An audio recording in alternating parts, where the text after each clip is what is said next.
Something very disturbing is coming to light about the Afghan Relocation Scheme, a program that was supposed to protect those at risk from the Taliban. What we're finding out now raises serious questions about fraud, abuse, and billions of pounds of taxpayers' money. And once you hear the details, you'll understand why so many are calling this a complete scandal. Let's break it down, but first, hit the like button and subscribe to the channel for more. This is one of the biggest scandals of recent years, and it cuts right to the heart of immigration, national security, and taxpayers being deceived. The Afghan Relocation Scheme, sold to us as a moral duty to protect those who supposedly stood shoulder to shoulder with British forces, is now being exposed as a complete fraud. Fake Taliban threat letters, staged torture videos, asylum shopping across Europe, and people who barely worked a day with our forces, all granted the right to live here permanently. Even worse, many of them have been caught holidaying back in Afghanistan,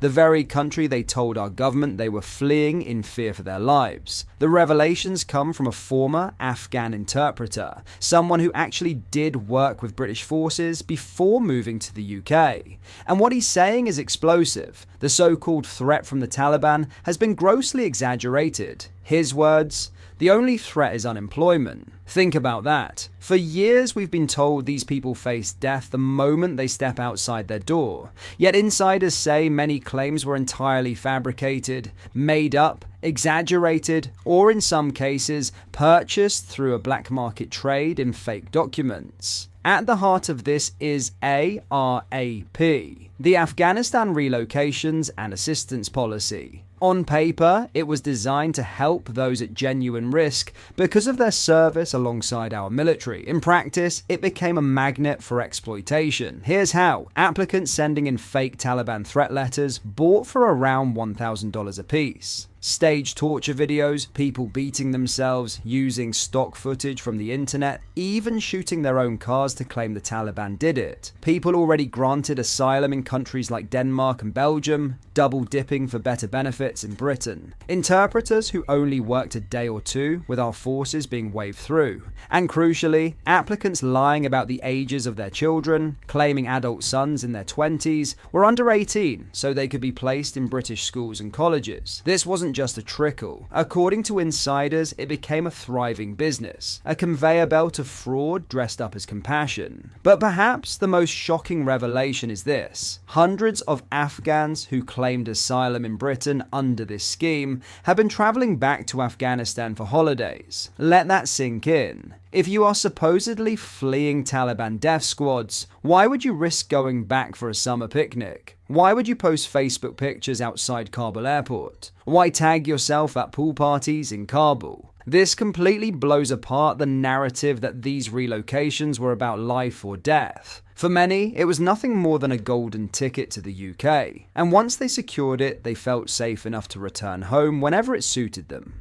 This isn't small change. The Ministry of Defence expects the total cost of Afghan resettlement to reach between £5.5 billion and £6 billion. 35,000 Afghans and their families have already been brought here, with more still scheduled to arrive. That's billions of pounds spent at a time when our own veterans sleep rough on our streets, and when British families are being crushed by housing shortages. And yet, instead of a rigorous vetting process, insiders describe a system flooded with over 100,000 applications in 2021, where anything that looked like evidence, no matter how fake, could fast-track someone into Britain. Sky News even uncovered the mechanics of the fraud. There was literally a black market trade in fake Taliban letters. Thousands of them were produced, threatening, "We will kill you," sold for up to £1,100 each. It became a booming industry. Not survival, not desperation, but outright business. And the whistleblower was crystal clear. The Taliban are not hunting down every shopkeeper or interpreter from 10 years ago.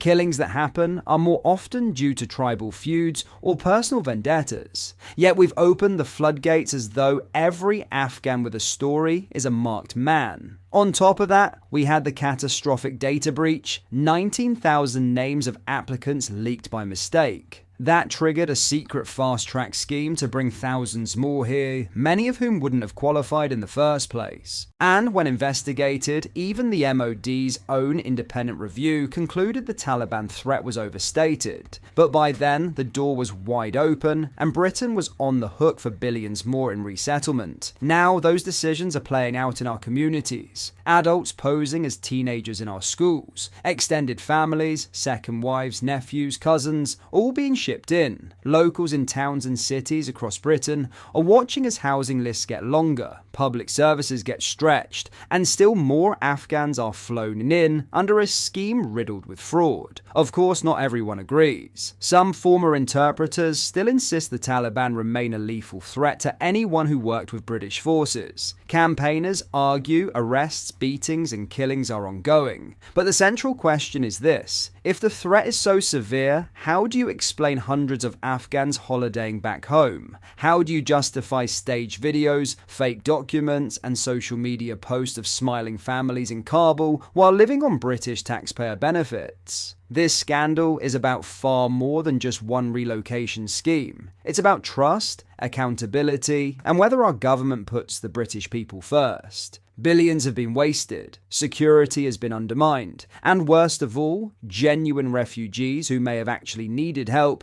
are now tainted by a flood of fraudulent claims. The Afghan relocation scheme was sold to us as a moral obligation. What it has turned into is a moral betrayal of our country, our taxpayers, and our veterans. And unless this rot is cut out, Britain will keep paying the price for years to come. In other news, Richard Tice has launched a scathing attack on Labour's one-in, one-out deal with France after a second migrant was successfully removed, sarcastically declaring, "Well done."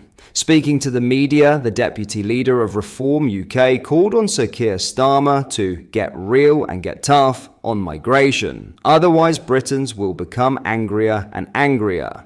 Speaking at a joint press conference on Thursday, President Trump told Sir Keir that he could call in the military to tackle Britain's migrant crisis. He stated, "You have people coming in, and I told the Prime Minister I would stop it. And it doesn't matter if you call out the military, it doesn't matter what means you use. It destroys countries from within, and we're actually now removing a lot of the people that came into our country." Discussing the remarks on GB News, Mr. Tice supported Mr. Trump's suggestion and told GB News it would act as a deterrent, and that's why we announced in August, when everyone else is on holiday, our Operation Restoring Justice. We've got to detain everybody that crosses and put them into remote camps, military camps, in remote areas, far away from residents, and deport them immediately. Either back to where they came from or to third country destinations. That's our plan, and it's the only plan that will work and act as a deterrent. Criticizing Labour's one-in, one-out deal with France, Mr. Tice said, "I think since the one-in, one-out policy was announced, some 10,000 almost have crossed the channel, so it's clearly not a deterrent." What are your thoughts on what we discussed in today's video? Let me know down in the comments section below. If you've not yet already, make sure you do drop a like on this video and subscribe to the channel for more British content. Thank you, take care, goodbye.